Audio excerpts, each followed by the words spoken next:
Once upon a time, 3 monkeys were sitting on a coconut tree and they were discussing things as they were said to me.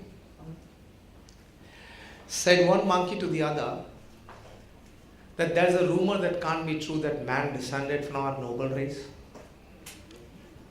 3 monkeys were discussing things and one monkey said there's a rumor in the town that man has descended from our noble race. And the second monkey jumped. How did you get this? And he said, I was sitting on the parapet of a science college and the professor was teaching the students that man has descended from the monkeys. And the third monkey jumped to that branch and said, the very idea is a disgust. And the first monkey said, why? And the third monkey said, the very idea is a disgust because here's the thing a monkey won't do. He said, what?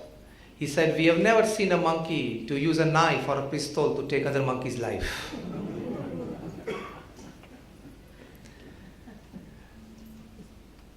We have never seen a mother monk to leave aside her babies with others to bunk.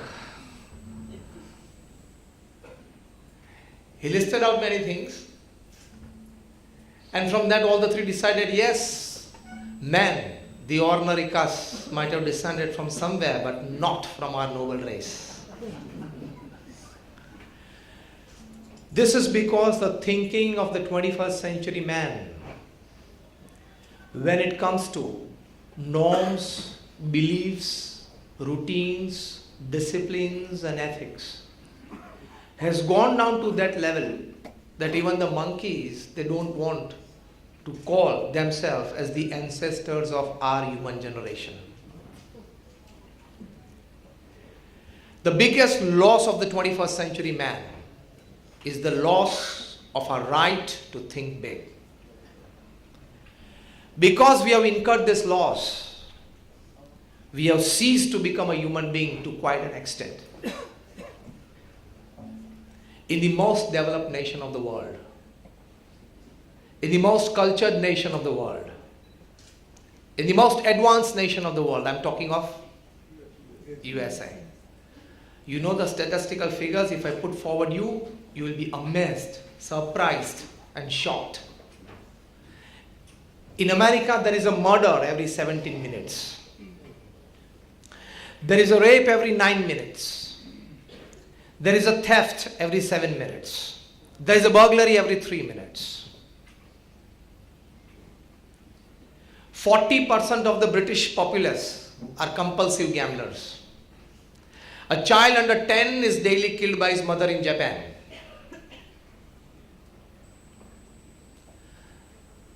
There are 4 million abortions in India every year. Man has ceased to be a human being. So they wear the t-shirts, being human. Actually, I tell them, you have worn it, now wear it inside to the sleeve. These are a couple of things that I put forward you. But you see the scenario of the society in the 21st century. It's decaying. Mankind is in urgent need of something moral, something more spiritual. But for that, we have to exercise our right to think big. We are designed to think big. We have the potential to think big. We are not utilizing that energy to think big.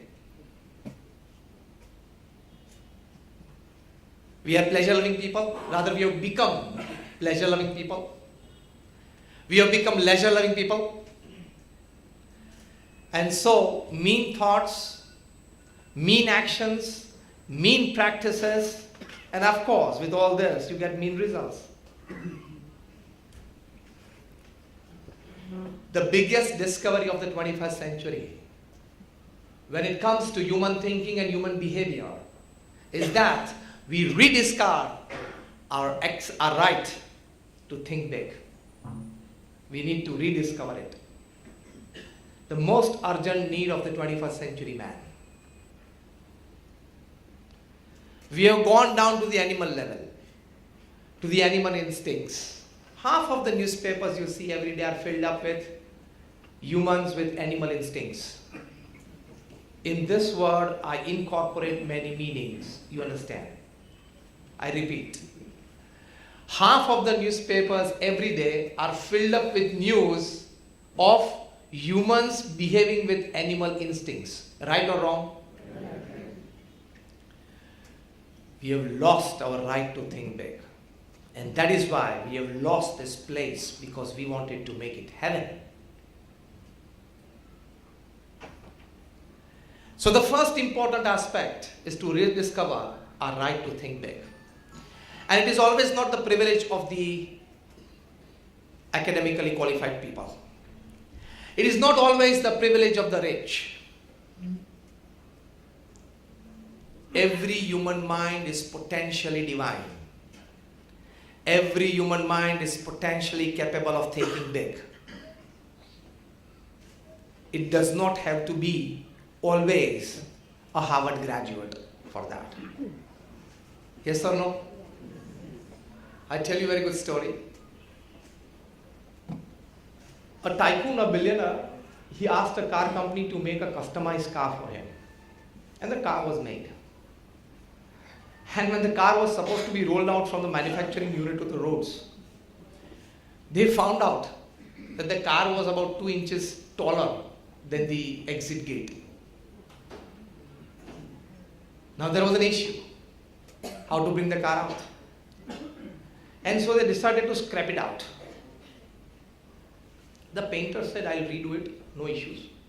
If the top of the car, the scratches, the color, I'll redo it. They did not find the idea good. So they approached the structural engineer. And he said, doesn't matter. I'll break the beam and you can get the car out. They were discussing, and while they were discussing, the security at the gate, he was looking at things. And he said, sir, if you don't mind, can I suggest something? You, in this issue, this is our mentality. The start of thinking big comes here. चपरासी मुझे कोई अच्छा विचार दे सकता है? He said, क्या? What? And he said, if you deflate the tires, if you remove the air from the tires, the car will be 2 inches down. You can just roll out, fill air again in the tires, and then you can take it off. Oh my God, beautiful idea. The painter, the structural engineer, the manufacturer, the owner of the company, all well puzzled. And the class 4 karmachari, he gave a wonderful idea. The tires were deflated. So it automatically, the car was 2 inches down. It was rolled out of the manufacturing place. Again out, the airs were filled, and the car was driven home. Sir Isaac Newton, who has given more than 150 inventions and discoveries to us, the calculus that we study in standard 12, the laws of motion, the laws of gravity. You know, he writes in his autobiography the biggest puzzle of his life. It was, he had 2 cats. One was a bigger cat and one was a smaller cat. And he had made a hole for the bigger one. He always had a problem that how can the second one go through this hole, so he actually had to create 2 holes across the wall for the 2 cats. Many years after creating this hole, he came to know the hole from which the bigger cat can move, the smaller one can. So it's not always the privilege of the rich. Privilege of the mentally or thoughtfully rich, that's what I'm talking. So the first important aspect that we need to understand in this topic is that each and every human mind is potentially capable of thinking big. It is not always the privilege of Harvard or Oxford graduates. First important aspect is this. And this is what actually differentiates us from the rest of the animals. According to the genetic sciences, latest research, there is 99% similarity between a chimpanzee and a human being.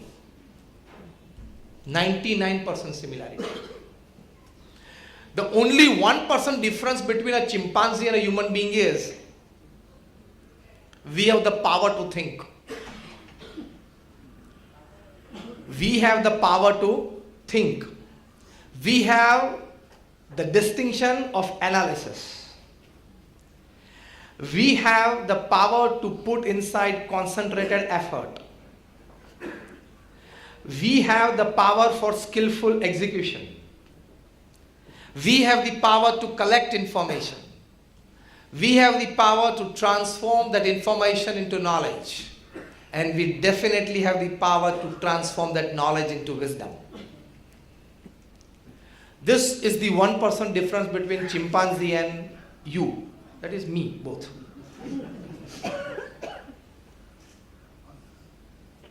That 1% we are not utilizing to the optimum.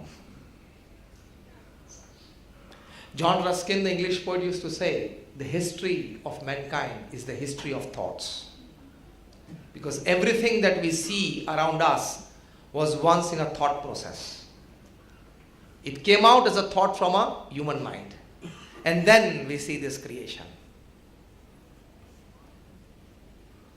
The history of mankind is the history of thoughts. It's a fundamental thing. So now you have to keep your eyes open, your ears open, your consciousness in alert position. Then you learn lot many things from around you.